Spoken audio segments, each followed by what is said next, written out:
Brought to you by the Rugby Outlet Mall, equipping you for freedom and connection through rugby. Find out more at rugbyoutletmall.com. Yo, what's really good, everybody? I hope you guys have had a great weekend. What a crazy weekend in terms of celebrity deaths and everything. But you know what? Most importantly, welcome to Greaux Rugby. My name is GiftTime Bailu. I love having you here. And yeah, this has been a wild weekend. In good ways, World Rugby put together their initiative to be able to establish more women coaches in the game. We have the fact that we have, draft predictions coming up with MLR draft coming up soon. And we have, the rugby world is still going through its own readjustment, trying to figure out what exactly is needed to be able to make sure that this post-corona world establishes itself. But then on the flip side, yeah, we got like mad celebrity death. They're not rugby related, but these are still like significant. Little Richard and Betty Wright and Jerry Stiller, and it just keeps going. Like, this has been weird, but big plus. I know everybody in the U.S. The U.S. is starting to open up bit by bit, going across the state. It means though that we have to have our masks whenever we're going into public areas. We have to make sure that we are conscious of our surroundings and make sure that our distancing is well, until we can find out what happens with this whole corona stuff. But it looks like at least bit by bit we're having openings. It's uncertain what's going to happen with rugby, because either the crowdless stadiums, I don't know if that will work for here in the States, simply because the money's not being made off of TV deals. So we're going to have to be very wary about what happens when it comes to seventh season over the summer, if it even occurs. USA Rugby right now is refacilitating, it's readjusting all its bylaws and stuff like that, readjusting how it is, its divisions in what its overall dictation should be. It's going to be interesting to see what happens next, but things have to be forced. And frankly, for this guy, I'm glad to see that we have to do some innovation within the rugby world. But hopefully it just does not continue any negatives or anything significant like happens in the pop culture world. So it's going to be interesting. But for what it's worth, we got a great guest for you today. This one is one that I really enjoy talking with her. Charity Williams of the Canadian women's sevens team won the bronze back in 2016. She is a dynamic player, fast as hell. Really awesome to talk to. Great story behind her, and just a dope person overall. To have a conversation with. It was really informative, being able to kind of see just the mindset and the dynamic of a player who kind of just was whirlwinded into this world without realizing exactly how fast and just how much it's taken to kind of get into development. So it's definitely something that I think you'll really enjoy listening to. It was a good, I can't even say much. It was a good conversation. We have a good set of conversations.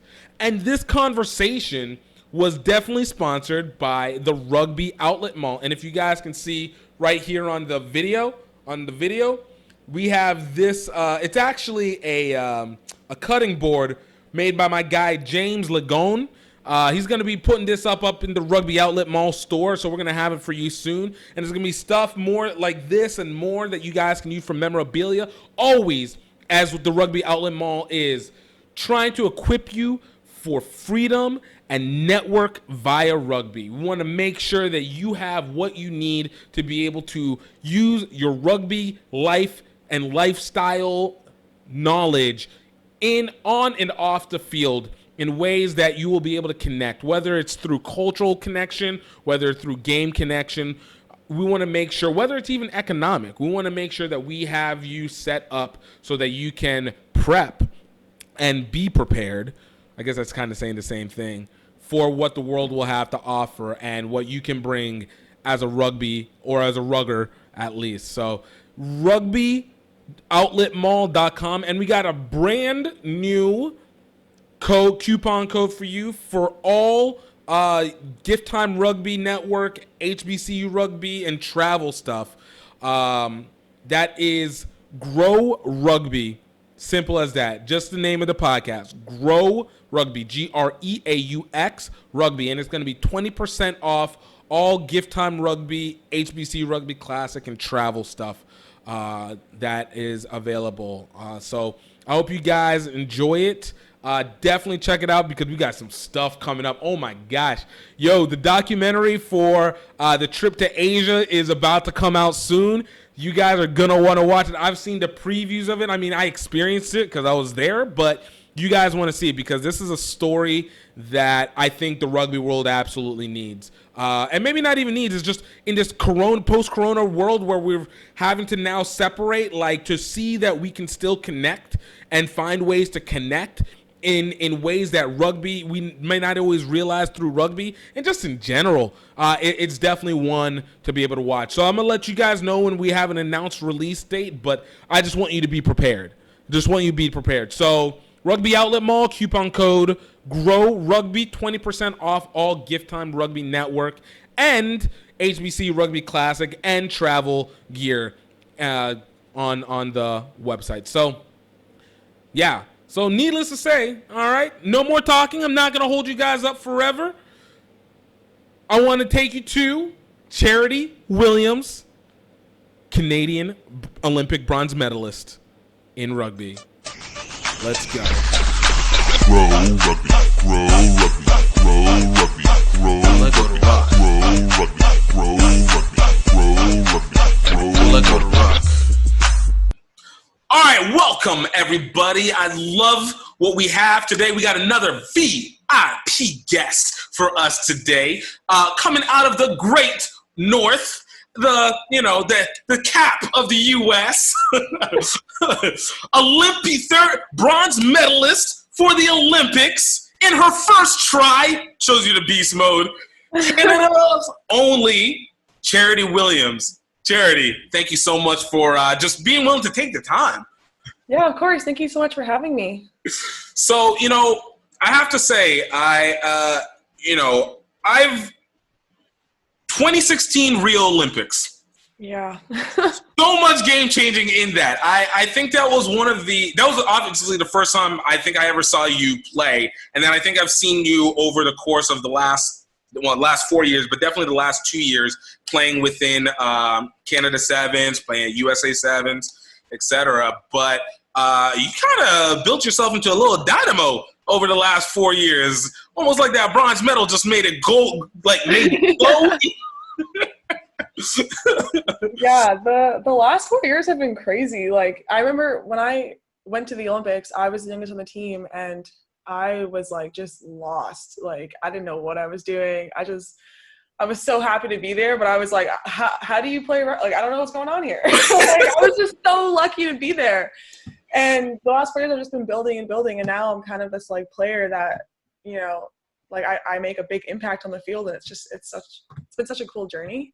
Yo, it's the wildest thing because I've always said that sometimes life has this tendency to feel more movie-like than the actual movies. And then you have a situation like that and you're like, yo, this is the ultimate movie. Like, yo, where's the cameras at? Yeah.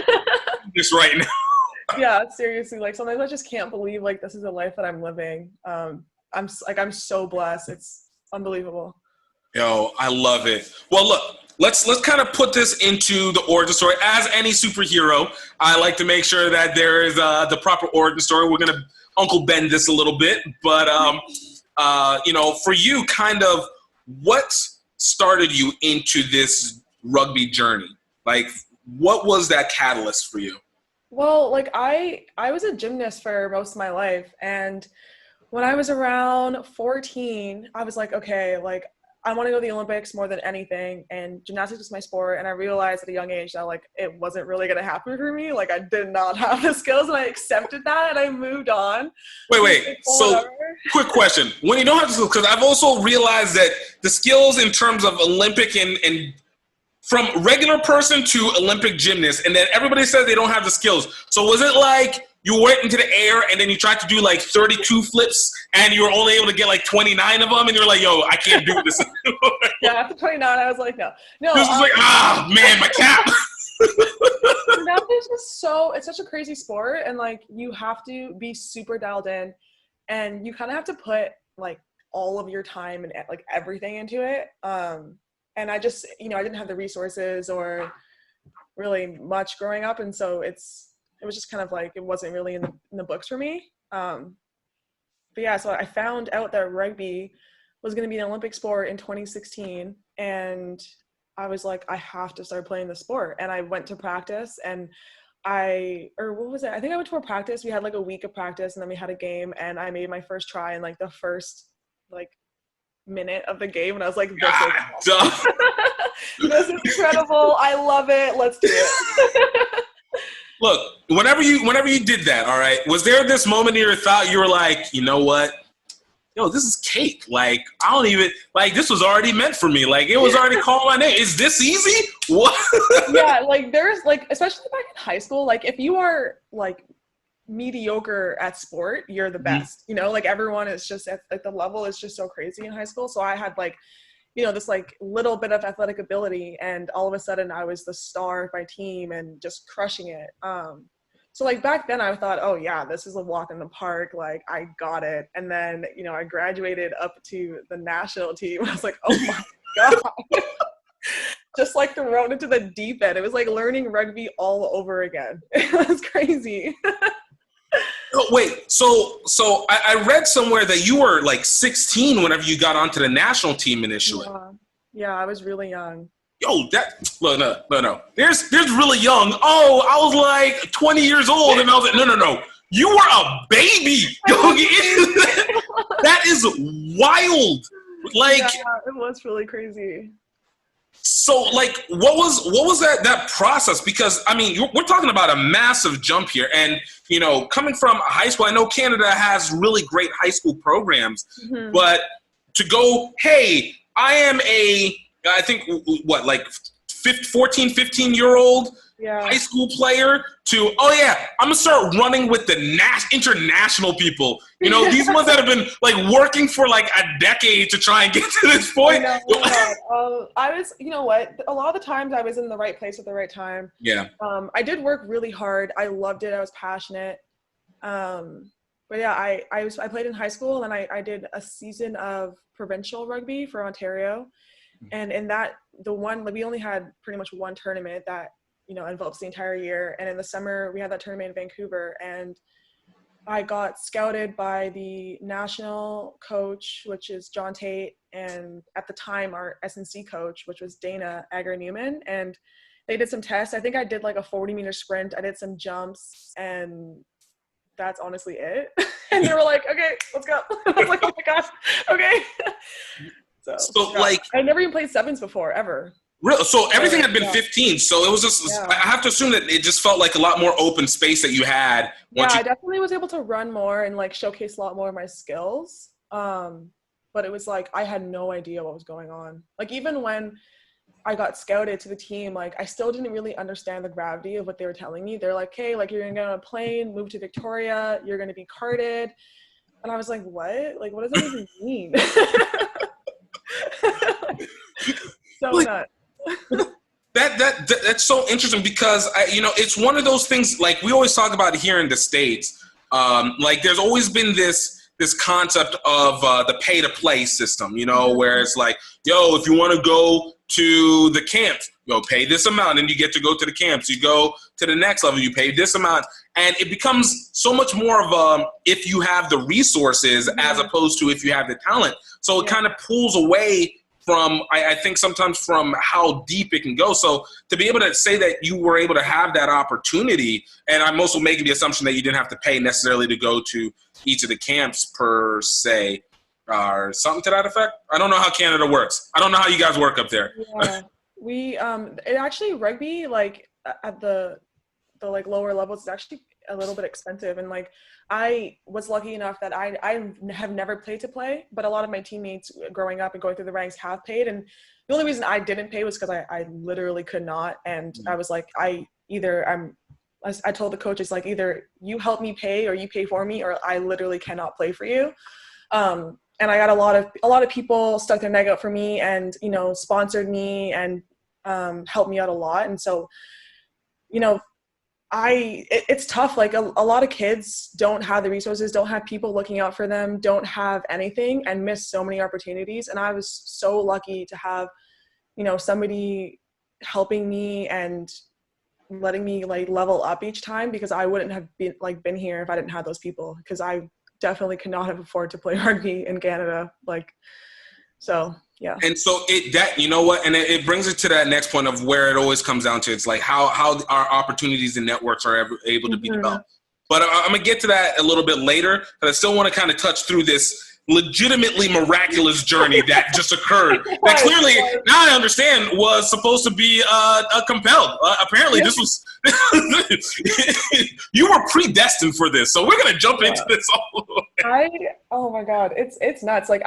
So from the first time I remember remembering anything, I wanted to be an Olympian. So my childhood was absolutely ridiculous. Like there's so many things happened and it made me the person I am today. But looking back, it doesn't make any sense how I got here.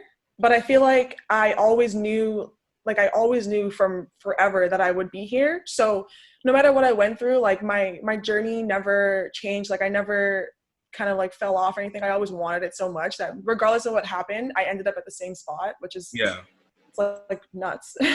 No, look. So I've been doing this rugby media journey for the last 7 years or so, like that. And you never like you said, you never realize exactly how it's going to end up ending. But there's for me, it was I know I want to do something. One was in business, but it was I want to do something in sports. I don't know what it is that I want to do. Everything has led me towards what would be football or track or anything like that. Yeah. But then you end up finding this weird detour, and in this situation, it was rugby. And it's okay, all right, it's a weird sport, whatever, all right, it exists. And then, it just kind of takes you in this turn, and you're I didn't see that coming. But like you said, you find yourself, you're nah, this is where I wanted to be. I didn't really see this would be the process towards it. So, for you, you're getting into this national level. You are legitimately not who was the next oldest person? And I'm going to harp on this because of the fact of how wild this is. Who was the next oldest person that you had when you entered into the team? Well, the next person was actually, I think we were the same age or a year older, but she was, not really with the team for the first year. She went to a private school, so she was around, but not really. So I was the only one who was really there full time with the girls, because I was still in high school, but they put my school, I was in a sports school, so I trained half the day and went to school half the day. Yeah. But for the most part, most of the girls on the team were a good 10 years my senior. My captain, Kurt, right now I think she just turned 31 or something like that. So it is pretty nuts. And now the youngest girl on the team, I think, is 17 or something. I don't even know. Who knows? That's impressive. Does it feel weird now being on the other side, being yo, I'm the older one? Yeah, it does feel well. It's okay. So my coach and all of the older girls still look at me as that 16-year-old girl, which is so annoying.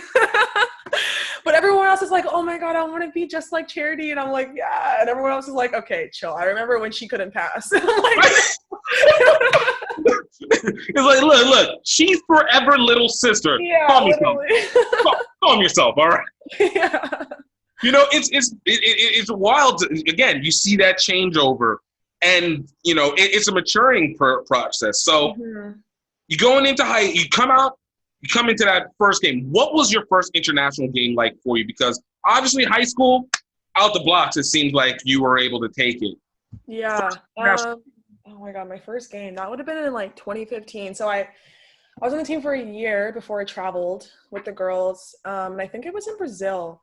And I I don't really remember much, but I do remember being very, very scared. My coach actually started me for a game, and I remember we were in the locker room, and he was telling us the lineup, and he said my name, and I literally was like, "Are you are you sure? Like me? Like I'm gonna start in the game? Like what?" And I just remember being so afraid, and I think he actually left me on there the entire game, and I was like, I was so nervous. But the girls were always really supportive and like, they had my back out there, but I just remember being like, what, like, how am I even here? I remember the clock, like they count down before you kick off for, I think it's like 10 seconds. I should be like, okay, like, do I have any time to run? No. Okay. Well, let's do it. Let's just get it done. Get it over with. Your first game. You can do this. Like, Just make it happen. Do you feel like that's kind of been your mindset within the whole process? Kind of just like, wow, I can't believe this is happening. What's going on? Yeah. Screw it. Let's make it happen. Yeah, literally. Yeah, now it's definitely more of like, okay, this is where I belong. This is what I'm doing. This is my life. But at the beginning, it was just everything happened so quickly, and I was so young, and I was so just new to rugby in general.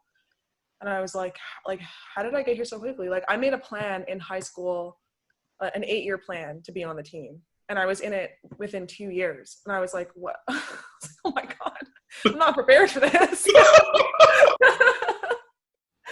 Like, oh no, and it's hey, it's why we can't control time. yeah. Sometimes it takes way longer than we expect. Sometimes it's just like, okay, we're there.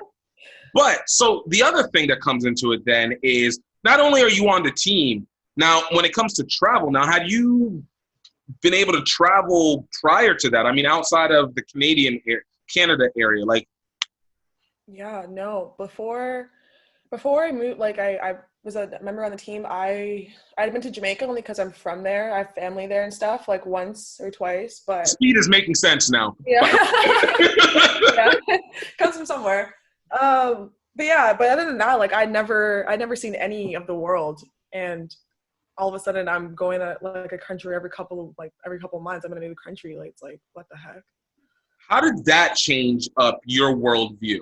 Because I feel like one thing that is, and I'll say this, Canadians travel far more than Americans do outside the country.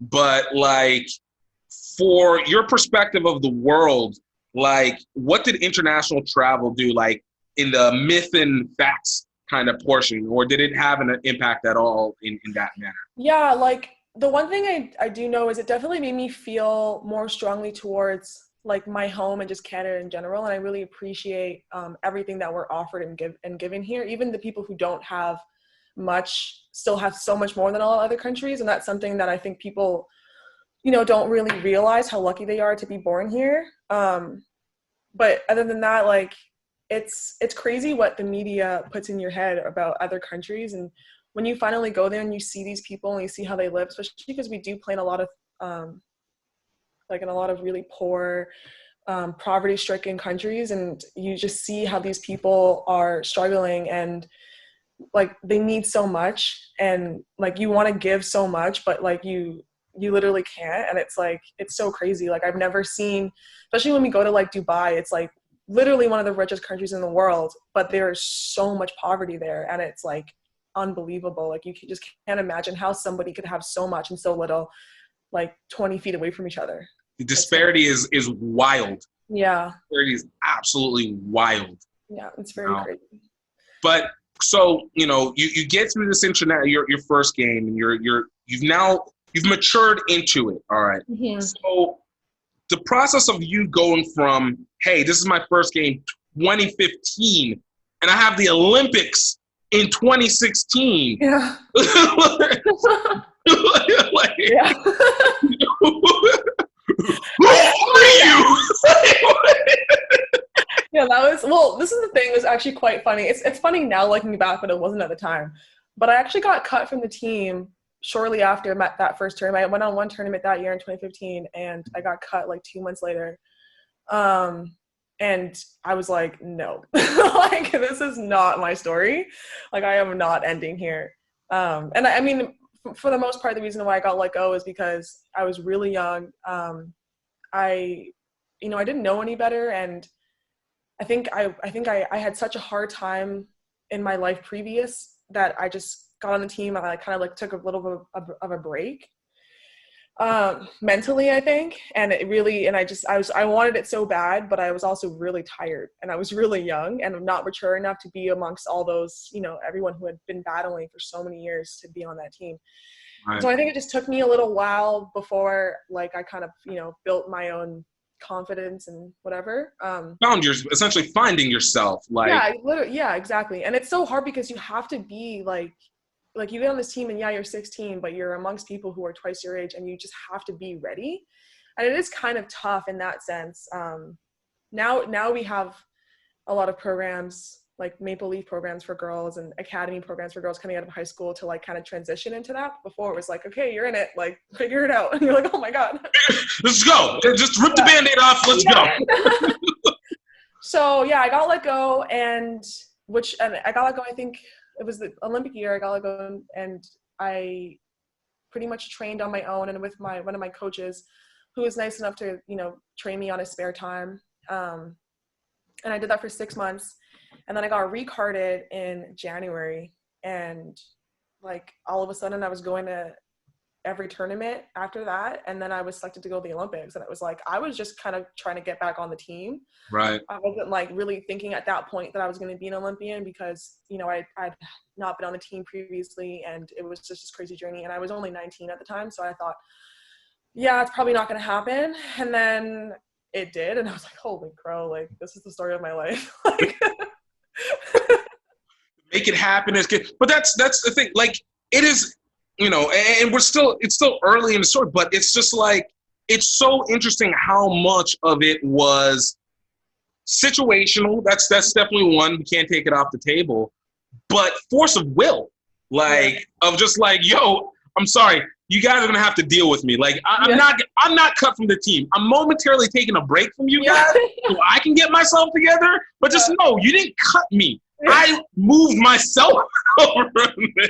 That is literally what happened because so I got let go and like a couple of girls got let go pretty much at the same time. And like within a week, I emailed my coach being like, I'm going to come back.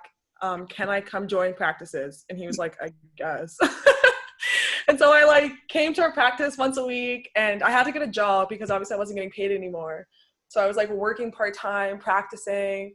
And then like little by little, he'd be like, okay, I need you to come to this practice and this practice. And then it would be like, I don't have any time to go to work anymore. So I was like, I don't know how I'm going to do this. But I ended up just like not like, I think I moved in, I have some family out here and I moved in with them because I couldn't pay rent. And I just practiced with the team all day without getting paid. And I just worked my butt off until I got recarded. And it was like the happiest moment. And then from then on, I've never taken a break. I've never given up. I've never, you know, like there's just not been any time and any need. And I've never actually wanted to stop. I just got to keep going, I guess, you know? Oh, I love it. Because at that point, it's just like, yo, it's in your blood now. Now it's in your system. It's no longer, I have to do it. It's like, yo, this, I just do. I just do. Exactly. It. All right. You know, so now you get to the Olympics, all right? Now we're changed. The stage has changed. Not only do you have the historical standpoint of first women's rugby team in the Olympics, but I mean, let's call it, you're in the Olympics in Rio. You're kind of back where you started to begin with. Like, that's the weird part. Like, it all comes around full circle. Yeah. What was that stage like? Because from TV, obviously, you know, we were excited as rugby fans to be able to see that event. But from being the girl who dreamed about being in the Olympics to now walking in the ring of circle, the ring of fire, where everybody starts walking. The welcome parade or whatever. The welcome parade. I like Ring of Fire. It feels so much more intense. Like you just know. But yeah, walking within that. Now you are legitimately at that moment. You are officially an Olympian, regardless of whatever the results happen. You are an Olympian. Yeah. What was that psychologically like for you?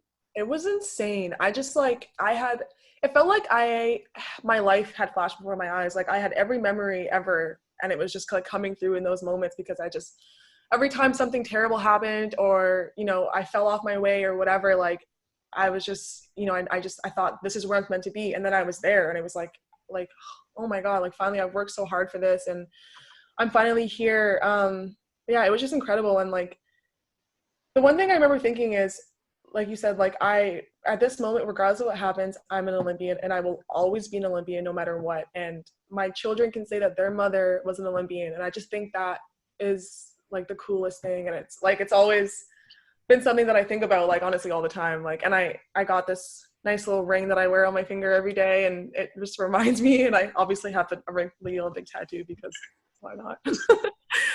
But but it's real though. Like, yo, this is like, I feel like there's very few things that people can take from you. It's obviously your own experiences, your degrees, and if you get a freaking Olympic, you're an Olympic. I was gonna say, we're gonna be like, nah, she wasn't there. We're just gonna erase her. No, we got tape, all right?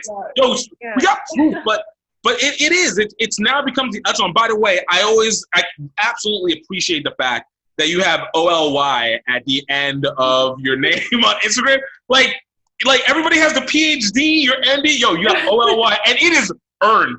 It is earned. Like, I'll see it, I'm like, yeah, no. But I definitely like it at this point. Like, it's not that it defines me, but it is a huge part of my life, and it's been a huge part of my life since I can remember anything. And so like having it, like I like, not that I, you know, shout to the rooftops, but I like to represent myself as an Olympian, as someone who's, you know, worked so hard towards one goal for pretty much my entire life. So I do like, it's just awesome. I can see it in the face, like, yo, that's you know it's real when it's that good emotion. You can feel. I can already see it in the chest, just welling. Oh, but yeah, it's real. So, you know, you're in that moment, and I know even previously you may have played against some of these rugby players, but in that moment, you're talking about literally the best of the best in the world. Yeah. You're in that consideration. We're talking the Portia Woodmans. We're talking Charlotte Kasich. We're talking, you know, oh my gosh, I'm blanking on names. But we talking about Australia, England, like all these powerful, strong, dope rugby players, and you're there. What is it like being down there? Because, look, a lot of people have an inference of what they expect from rugby. And I think, especially from a women's standpoint, I'll put it this way. I think kind of backtracking for me, 2014, 2013, I think was the first time I saw international women's rugby. They had it here in Atlanta. Well, here in Atlanta. Over in Atlanta. I don't represent Atlanta, but over in Atlanta.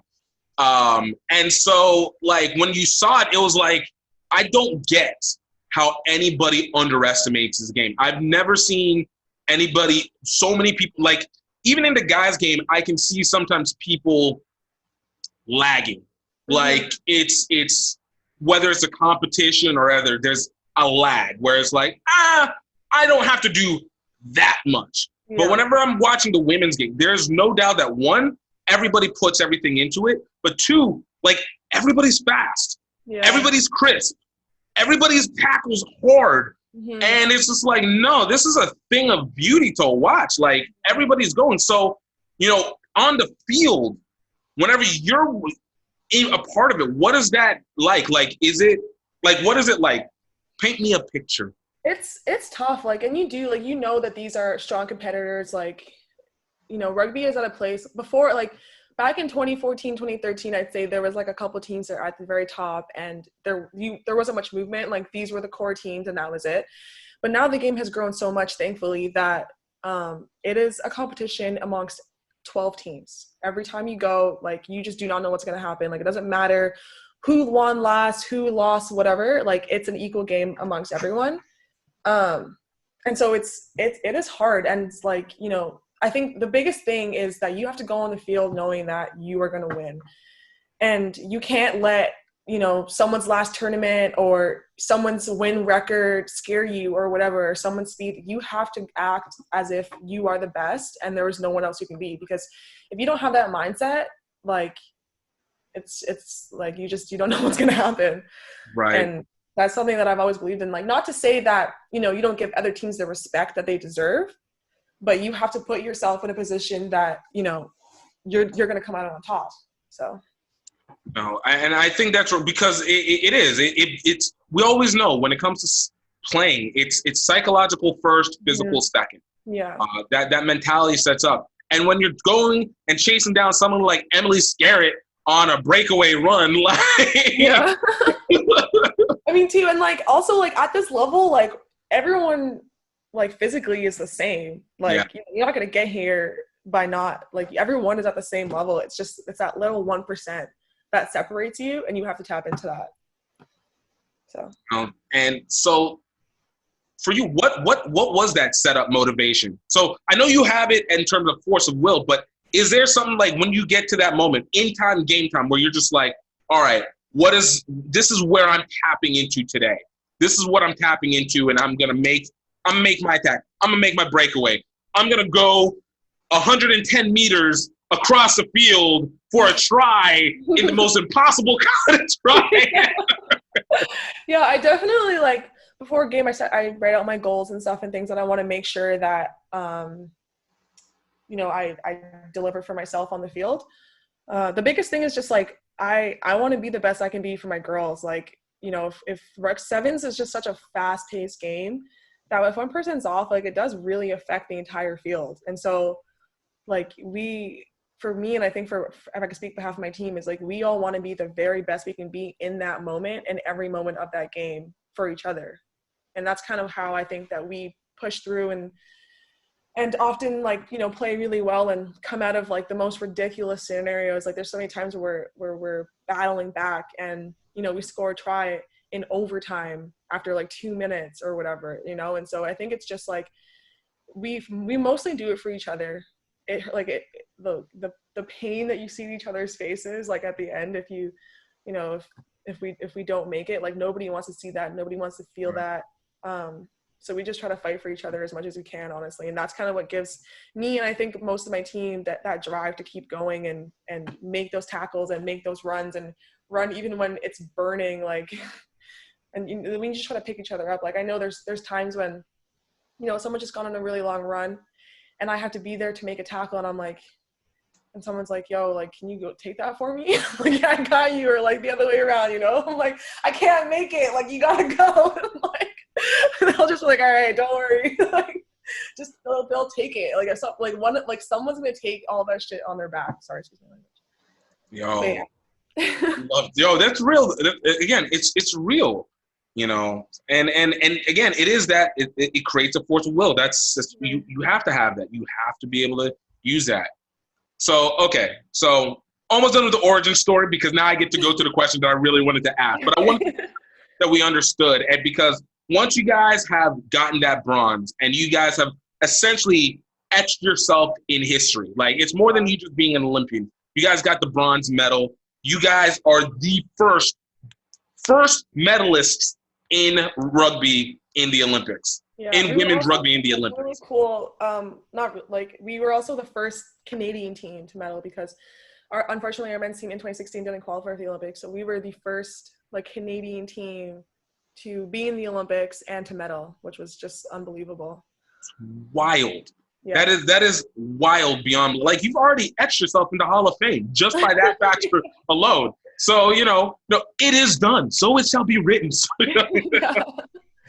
So, okay, so now that the Olympics is done, and this is where it becomes interesting because I think this is whenever I started actually seeing you pop up a lot more. One thing that I will say that made it very interesting for me to talk with you was the way that you've been able to start branding. Obviously, your IG, I feel, is like your main mechanism, right?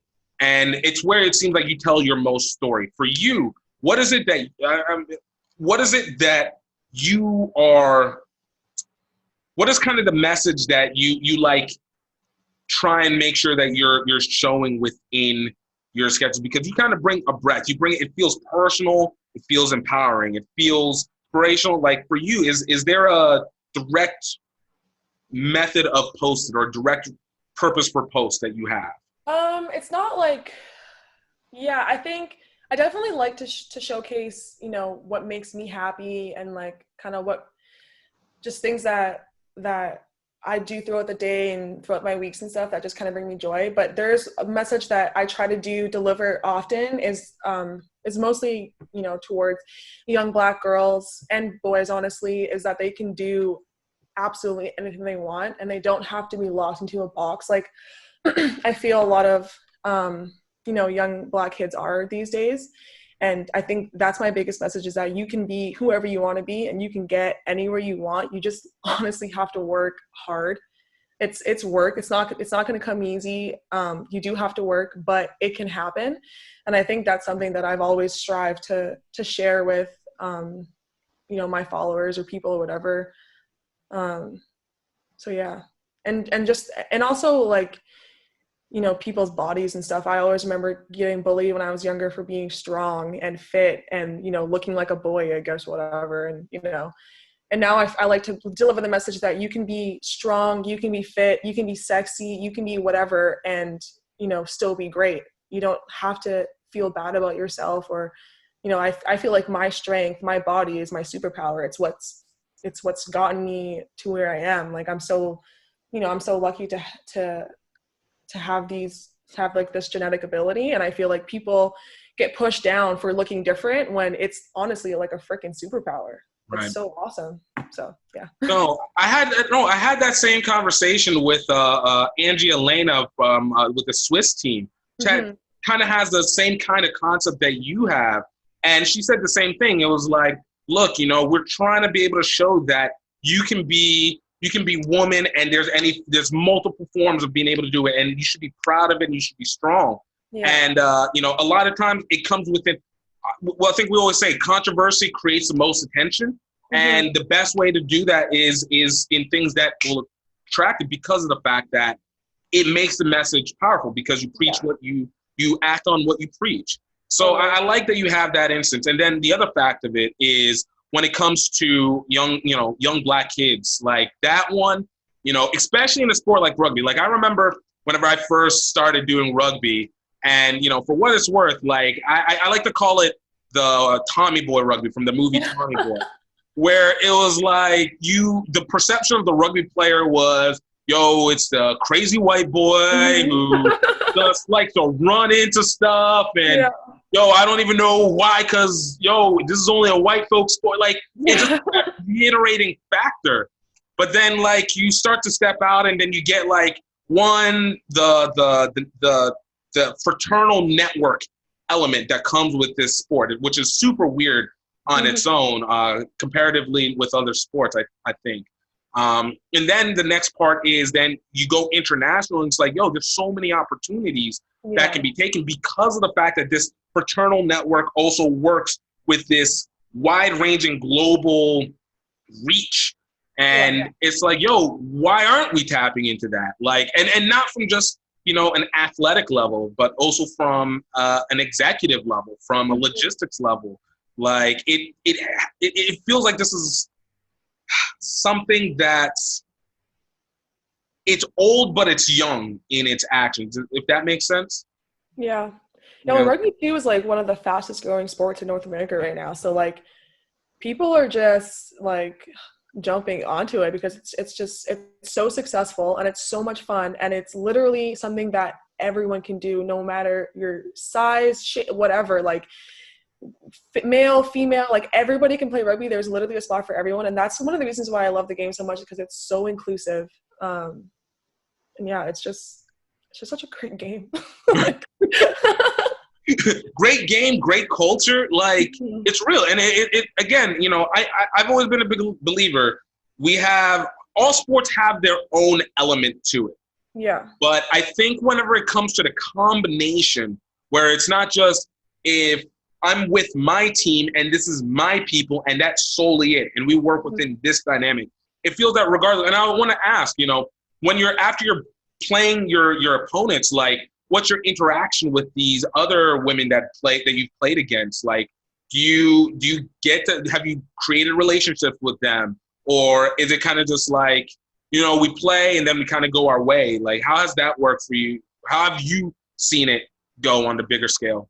Yeah, it is actually so funny because for sevens at least, like when we travel to tournaments, usually all the men from the series stay in one hotel and all the women from the series stay in one, so we see each other like throughout the entire week that before we actually play. So it's just so weird because we'll be like, at lunch, we're like, oh hey, how's it going, like I'm gonna play you my first game, I hope you lose. Like, you know what I mean? Like, but you're like, oh yeah, like how are you, and like, but it's all real, but it's just so funny because we're these, like, as soon as we get on the field, we're these competitors, and we go neck and neck and we fight and we don't give an inch.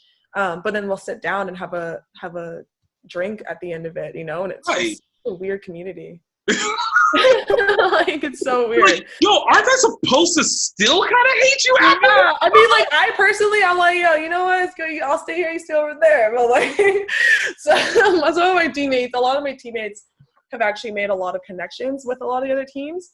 And I think it's really great. It's just really not for me, but I do, I do think it's awesome. And it's cool that they, cause now you have this connection with someone from another country, and if you ever need anything or if you're ever there, then they kind of hook you up. But it is a really cool environment, and I think it's pretty sweet.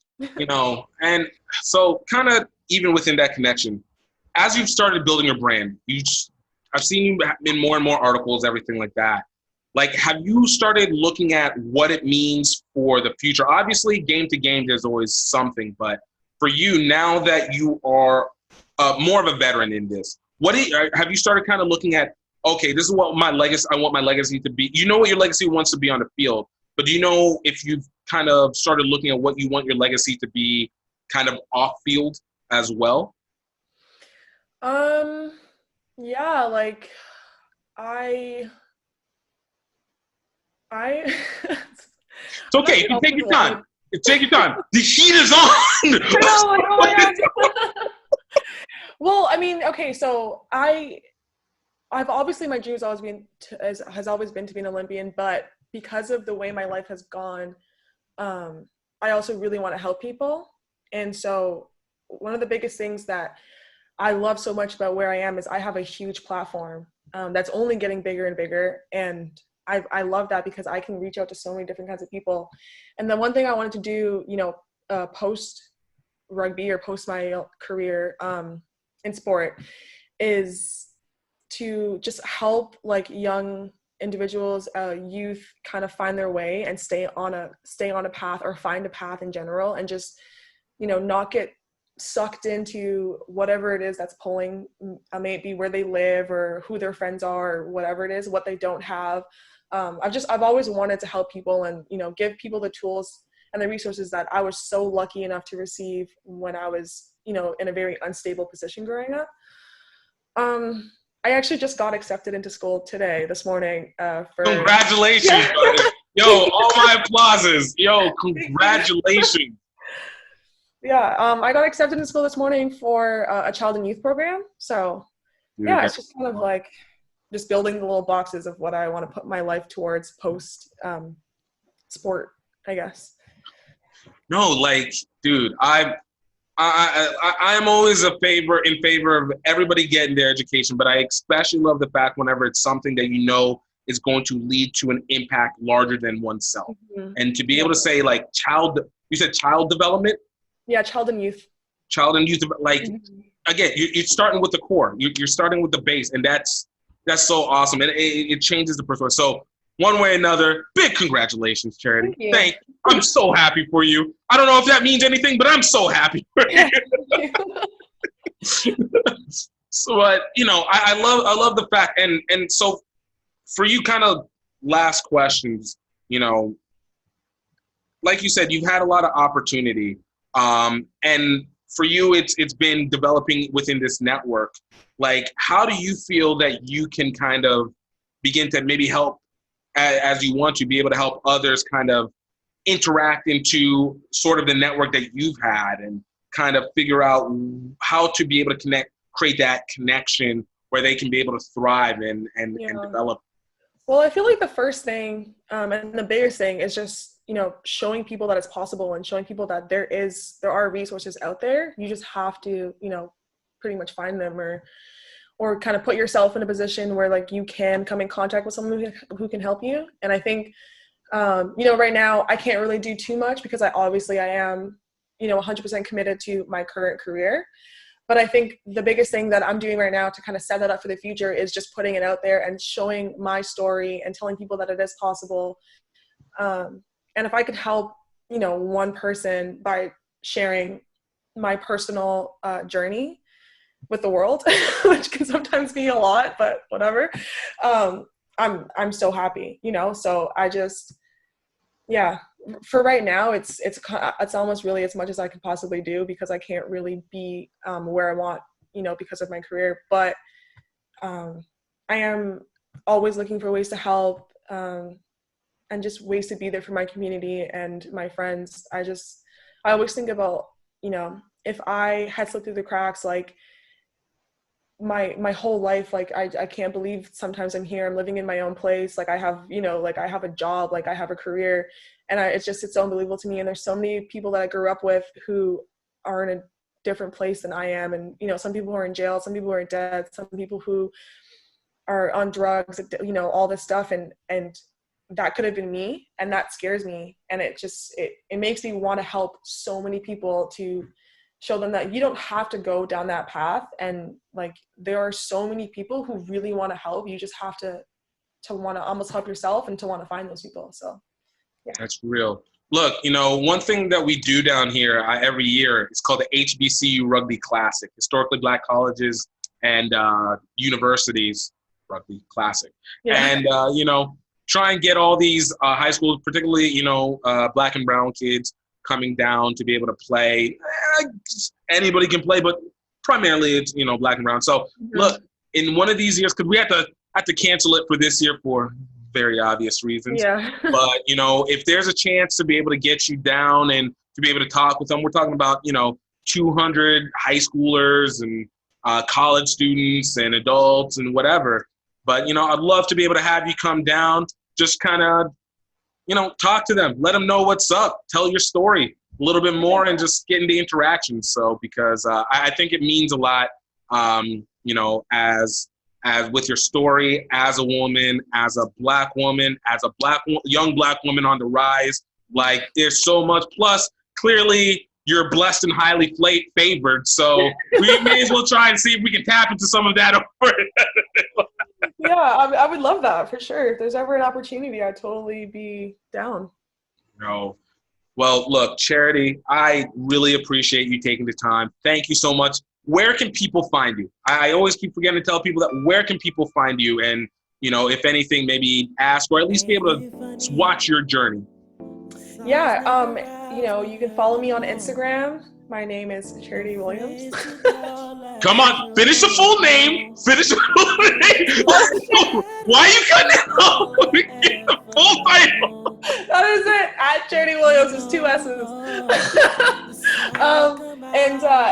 We actually, my team, one of my teammates, and like a couple of us actually made a team account that you can follow the team's journey, and we get like some sweet behind the scenes clips and stuff. It's called A 2020 Vision. It was supposed to be for the Olympics, but obviously now it's in 2021, whatever. But yes, follow that, follow me, and I'm always, answering questions. I love speaking to people. I love helping people out. So if anyone ever wants to, just send me a note, I will get back to you. Let's have a little conversation. Awesome. Yo, thank you again so much. Yeah, no worries. Thank you for having me. It was awesome. Yo, again, how do you not love this? How do you not love these conversations? Like, Charity was awesome. Great. You could tell I had fun, and, we had a good time. You guys definitely check her out on her Instagram. Great follow over there. And, look, we got even more. We got more coming up soon. We got even more interviews coming up over the course of the next several weeks and bringing in more information. But definitely go take a look back at our interviews that we've done in the past. Last week we had